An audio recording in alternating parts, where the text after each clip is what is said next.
Hello, everyone. This is Dr. Milind Peshwe, professor at AISSMS College of Hotel Management and Catering Technology in Pune.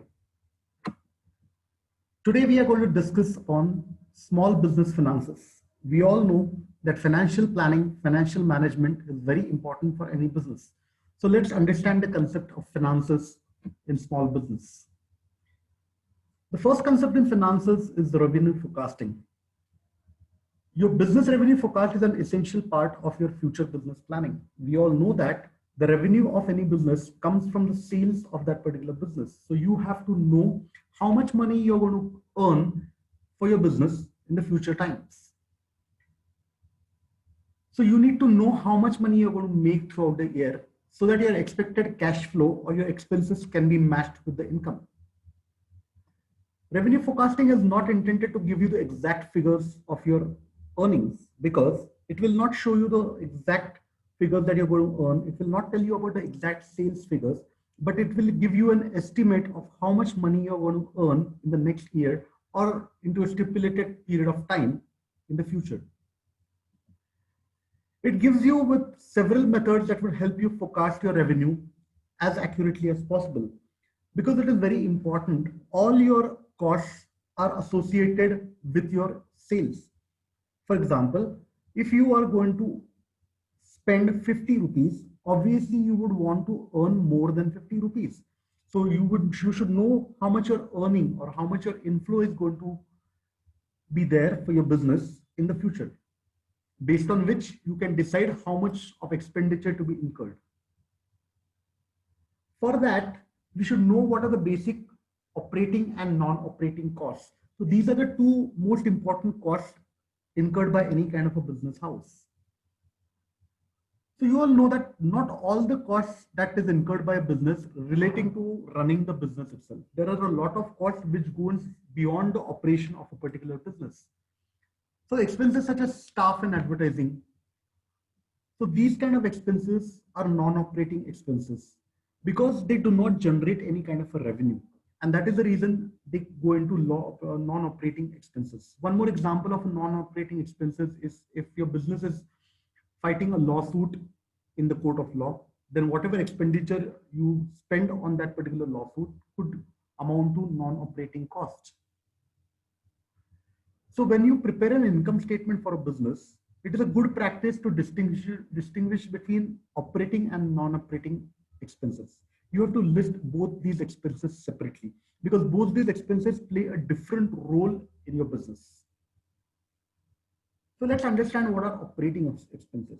Since we know that non-operating expenses do not relate to the operations of your business, obviously the operation expenses relate to the operations of the particular business. So it could be administrative expenses, it could be office supplies, it could be salaries for administrative personnel, it could be commissions, marketing and advertisement expenses, rent and utilities. Cost of some specialized services like hiring consultants, accountants are also considered as operating expenses because these are a part of your business, core business operations. And non-operating expenses could include unusual costs which are incurred by the business, one-time cost. For example, you have made a lawsuit. So this lawsuit is a one-time cost. After that particular case is over, that expenses is not going to be incurred. So all these expenses which do not connect with your business operation are non-operating costs, and all the expenses that are connected with the business operations, more or less are recurring expenses, are the operational costs. So it is very important for you to identify these two different types of costs. Then let's understand the concept of capital and why is this capital investment concept very important when you're drafting a project report. Investing capital is the money used to help pay the acquisition of plants and equipment. So whenever you're starting a new business, obviously you want to work in a particular place. So the acquisition of that kind of a place, it could be in the form of buying the entire property, or it could be in the form of paying deposit for the property that you're letting, or it could be in the form of rent, or that one-time investment that you're making in that particular land and building is capital investment. Obviously, once you have bought a particular place for your business, you would require to invest in the basic machinery tools that you require to conduct your business. It could be in the form of an office furniture. It could be in the form of buying some machinery. It could be in the form of buying some equipment required for your business. So all these investments fall into the category of capital investment. It could also be called as seed money, because you are buying the seed which will finally turn out or grow into a plant. So it is very important, how do you generate this capital money? Because you are starting your business, you do not have money right now. So you will have to put in this particular money before your business starts flourishing. So you need to see what are the different sources from where you can generate this kind of capital. So they could be in the form of debt and equity. So debt includes bank loans and corporate bonds, and they must be paid with interest. So if you decide to go in for a bank loan or you take some loan from someone, that would fall into the debt. So that becomes one source. But of course, your repayment starts immediately after you have procured the loans, and that repayment is always with interest. Investment capital can also be secured by selling ownership interest of a particular company. Now, this is called as equity. You may decide that you require some amount of money, and you may decide to borrow it from someone, and you give a share of your business to somebody. So it could be in the form of a partnership share, or it could be in the form of an equity holding. So this is called as equity source. But investors may be willing to invest money in a company if they believe that the company's strategy and expect an acceptable return on their investment. If anybody wants to invest money in your business, he is going to first see what is the strategy of your business, what is your business, how well are you prepared to do that particular business, number one. And number two, how much gains are you going to get, financial gains you're going to get out of that business, because ultimately his investment based upon your financial stability. If somebody is putting money in your business and you do not run your business properly and you go into losses, obviously his money is lost. So nobody wants to go into that particular situation. Companies may then use the money to acquire goods, capital. Whatever money you get, you could use this money into buying your capital investment and generate profit. And obviously, the investor who is invested in your business would be a part of your profit or loss. And that is the reason it is very much important for you to understand how much money you require and put it in your project report, so the investor knows exact situation of your business in future. There is another concept called as working capital. Now, what does working capital mean? It denotes the amount of funds needed for meeting day-to-day operations of a concern. Whatever business you are doing into, obviously you are going to incur cost on a daily basis. It could be raw material requirement, it could be converting, it could be your electricity bills, it could be your overheads, it could be your salaries. So all these day-to-day expenditures that you're going to meet are called as working capital, because before you convert that thing into a product and you sell that particular product, then only your revenue is going to start coming. Tomorrow, if I decide to launch into a particular business manufacturing something, till the time my product is manufactured, goes to the market and sold to a particular customer, my money is not going to start coming in. But my expenditure is already started on a daily basis. So that is what is called as working capital to meet the day-to-day expenses. It could be short-term assets and long-term sources of financing. So you might require short-term financing for it or a long-term financing for it. So it deals with both assets and liabilities. And that is the reason working capital is very important aspect that a business house should consider, because till the time your product is sold into the market, you are not going to generate revenue. Till the time you are not generating revenue, you require money to meet your day-to-day expenses, and this money is going to come from your working capital. One more important aspect in financial management is the management of cash flow. So it is a process of tracking how much money is coming into and going out of the business. It is a very important thing.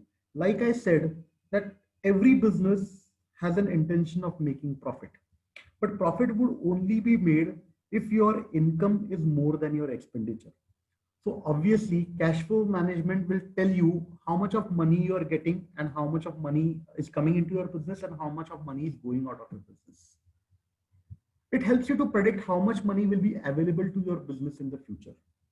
For example, I have decided a sale of, let's say, 1 crore rupees in the next month. And my expenditure is, let's say, 80 lakh rupees. So I should know that how much money is going to come in, how much money am I going to require. So next month, my income is going to be 1 crore, which means that I require 80 lakhs of expenditure to be spent in the next month so that I can generate a revenue of 1 crore. Then this, where do that 80 lakh rupees come from? So that is exactly what is cash flow management. It also helps you to identify how much money your business needs to cover your debts, like paying staff and supplies. So you may have a loan. So you require that particular loan, irrespective whether your sale happens tomorrow or not. You will have to pay your loans. You will have to pay your staff. You will have to pay your suppliers. So ultimately, all these payments are going to take place, whether the revenue comes in or not. So that is exactly you require cash flow management. Cash flow is a term used to describe changes in how much money your business has from one point to another. So it tells you the financial situation of a particular business. A lot of people have a lot of money, but their cash flow may be less because all these money are either with your suppliers who have not paid you, or that would be in the form of your capital, or that could be in the form of your inventory. So that is of no use. How much of money, liquid money you have in your hand through which you can carry out your day-to-day expenditure is also known as cash flow management. So what are the various cash flow management options available for small businesses? So how can you deal with your cash flow and how can you have more of cash flow? We are going to see this in this particular video. So what you could do is ask for a deposit or a milestone payment. If you are going to sell somebody some product to your supplier or to your consumer, you can ask for a deposit, or you can ask for a milestone payment or an advance payment towards that particular good. So for example, if I'm going to make a sale of 1 lakh rupees to a particular customer, I could ask probably 20,000 or 25,000 as an advance payment, so that I get those 25,000 to start my expenditure. You can ask your customers to pay faster. This is a big time problem with businesses. Normally, your customers do not pay you on time. After you raising the invoice and you giving them a credit period of over a month, they still take a period much more beyond that. So you could probably ask your customers to pay on time or pay faster. That would help you to be in a good position of your cash flow. Cut or delay expenses. Like we all know that cash flow talks about a lot of day-to-day expenses. So check if you could reduce your expenses, or check if certain expenses can be delayed. For example, if you want to buy a particular machine, just check if you require that machine today, or you can delay the purchase of that particular machine to the next month or probably into the next year. By doing that, you whatever cash you have in hand, you could utilize for more priority things. Request more favorable payment terms from vendors. Every vendor is going to push you against the wall when it comes to payment. So you have to ensure that have a favorable term with your vendors. Wherever you require a great cash flow, ask your vendors to pay you on time. It could be advance payment, or it could be payment against delivery, or it could be immediate payment after delivery. But all these terms should be favorable and it should be predetermined with your vendors. Finance purchase orders. Now, this is a new concept which has come into business. For example, you are going to sell a particular product to your supplier, to your customer, and the customer has raised a purchase order towards you.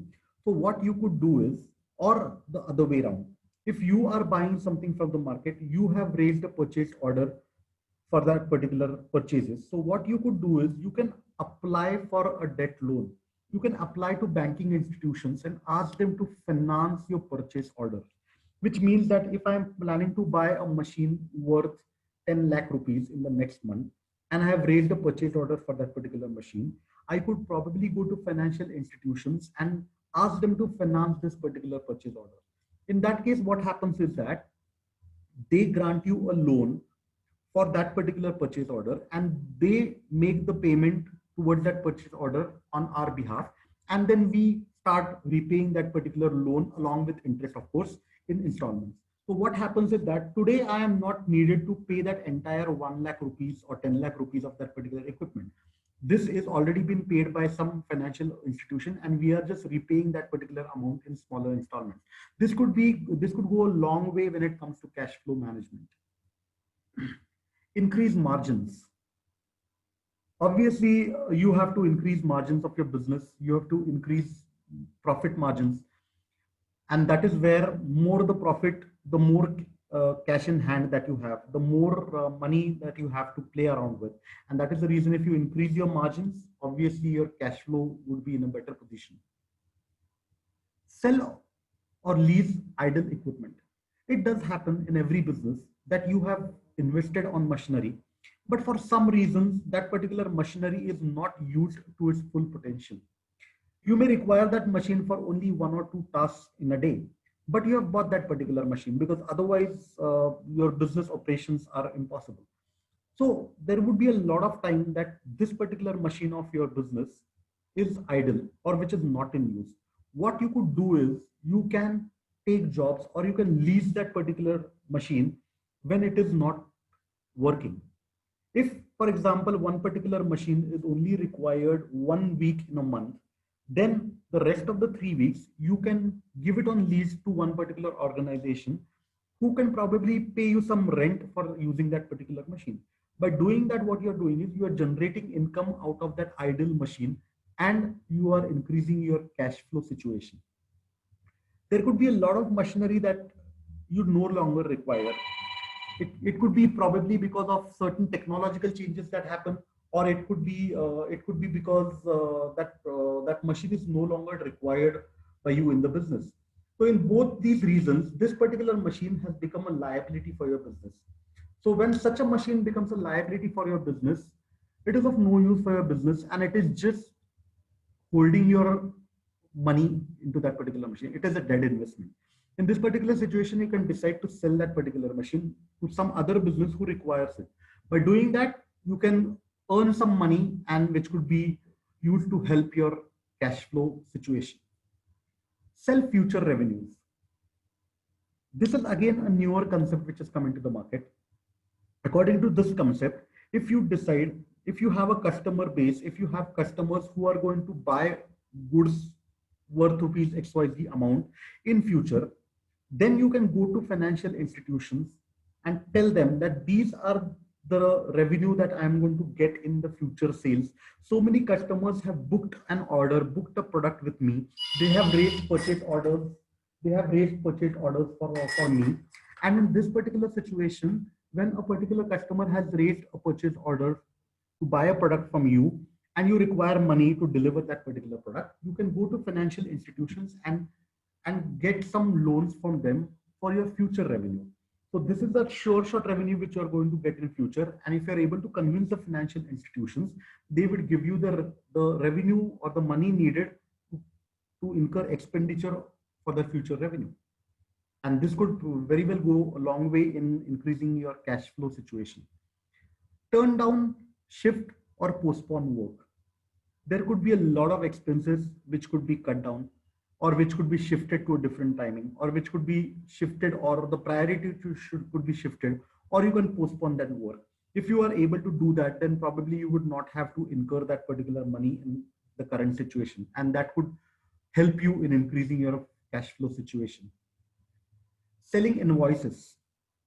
You may have sold a particular product to a customer, and he is going to pay you after a month.